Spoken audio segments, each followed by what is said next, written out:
माँ माँ, मैं आपका लाडला बेटा हूँ ना। कहा ना जा। उई, सॉरी। क्या तुम जानते हो? क्या फिर से रोटी जल गई? तुम्हें रोटी की पड़ी है। माँ माँ, मैं रोटी खा दूंगा। चल हट यहाँ से। कहाँ थे वो राजा जो पहले बोटियां खाते थे, अब इंसानों की तरह रोटियां खाते हैं। ठीक है, मैं कुछ करता हूँ। मैं मंत्री को बुलाता हूँ। मंत्री हाजिर हो।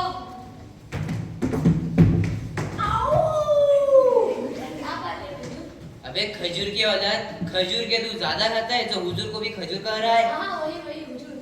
तो तुम मेरे राज्य में और जंगल में खुश हो? क्या बोलूं महाराज, मैं जंगल का चतुर प्राणी कहलाता था। अभी मेरे पास कोई भी जानवर नहीं आते क्योंकि इंसान सभी जानवर को उठाकर ले जाते हैं। बंदरों को बुला, आलसी राजा कुछ तो कर। ठीक है, बंदर को बुलाया जाए। दो बंदर हाजिर हो।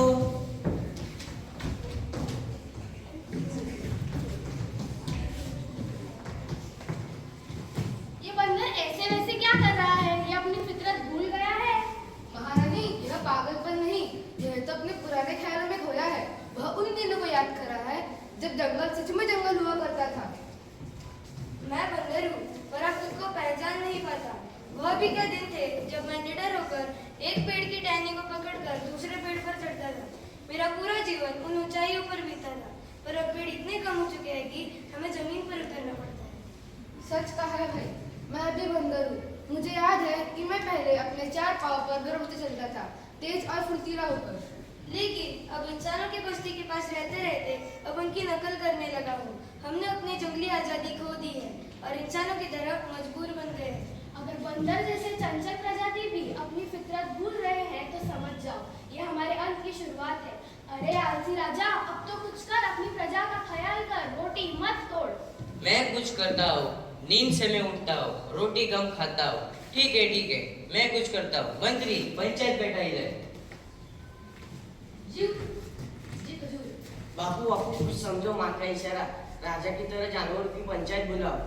ठीक है, मंत्री। जी हुजूर। जी बंदरो, जरूर कह दो कि राजा ने पंचायत रखी है, उनको जल्दी आना है।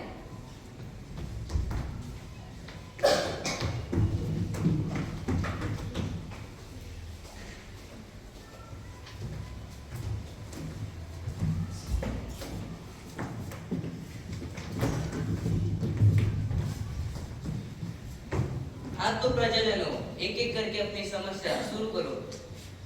मैं कोयल उड़ना भूल गई, मैं कोयल गाना भूल गई। प्रणाम महाराज। यहाँ पे इंसान आते हैं पिकनिक मनाने के लिए और इतने जोर से गाने बजाते हैं कि मैं गाती हूँ कू कू और इनके स्पीकर इतने जोर से बजते हैं कि बस महाराज, कुछ करिए महाराज। हाथी राजा कहाँ चले, सूंड हिलाकर कहाँ चले। हाथी राजा कहाँ चले, सूंड हिलाकर कहाँ चले। महाराज, मेरी समस्या तो और भी बड़ी है।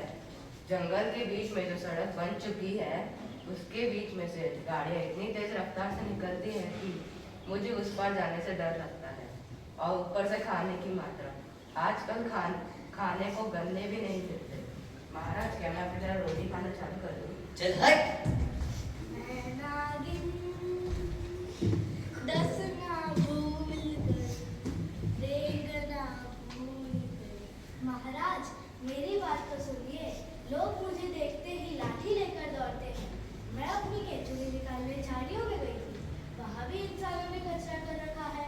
प्लास्टिक के कचरे में फंसकर मेरी केचुली निकाल ही नहीं पाती।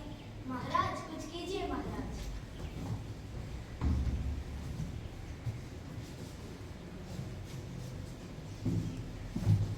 ये चीता है कि कछुआ, इतनी धीरे से कौन चलता है? और मेरा क्या महाराज, मैं इस दुनिया का सबसे तेज जानवर था, पर अब मेरे चारों ओर तारों के खंभे गड़े हैं। मेरी भागने की क्षमता बस पिंजरे तक ही सीमित है। हमें आजाद कीजिए महाराज, हमें आजाद कीजिए।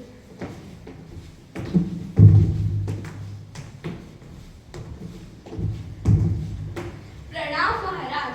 इंसानों ने जंगल के तालाबों पर कब्जा कर लिया है। बचाने के लिए हमें इंसानी तालाबों पर जाना पड़ता है, जहाँ शिकारी और कुत्ते हमारा इंतजार कर रहे होते हैं। इसी वजह से हमारी संख्या कम हो गई है। कुछ कीजिए महाराज, कुछ कीजिए। सुना आपने, सब परेशान हैं। अब खजूर बनकर नहीं, हुजूर बनकर कुछ करो। मामला गंभीर है। मंत्री जी, नोट किया जाए। अब बस बहुत हुआ।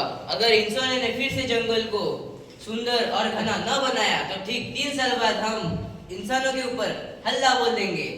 अब हुई ना राजा वाली बात। महाराज की जय हो।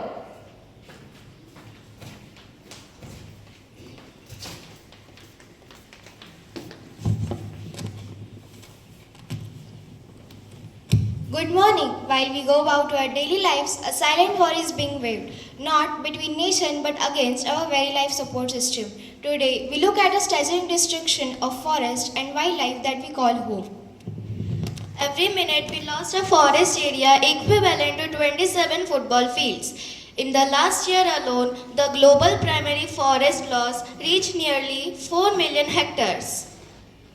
Since 1990, the world has lost over 420 million hectares of forest through conversion to other land uses. It isn't the trees we are losing, it's the heartbeat of our planet. We are witnessing what scientists call the sixth mass extinction. The World Wildlife Fund reports 69% average decline in global population of mammals, birds, amphibians, reptiles and snakes since 1970. In the story, we have been following the king of jungle threatens a halla bol, a full-scale attack on human in 3 years if the greenery isn't restored. While fiction, the reality is equally grim. As forests shrink, the animals are forced into human settlements and spread of zoonotic diseases. The message is very clear. If we do not restore the dense and beautiful forest today, the ecological collapse of tomorrow will be a battle we cannot win. Thank you.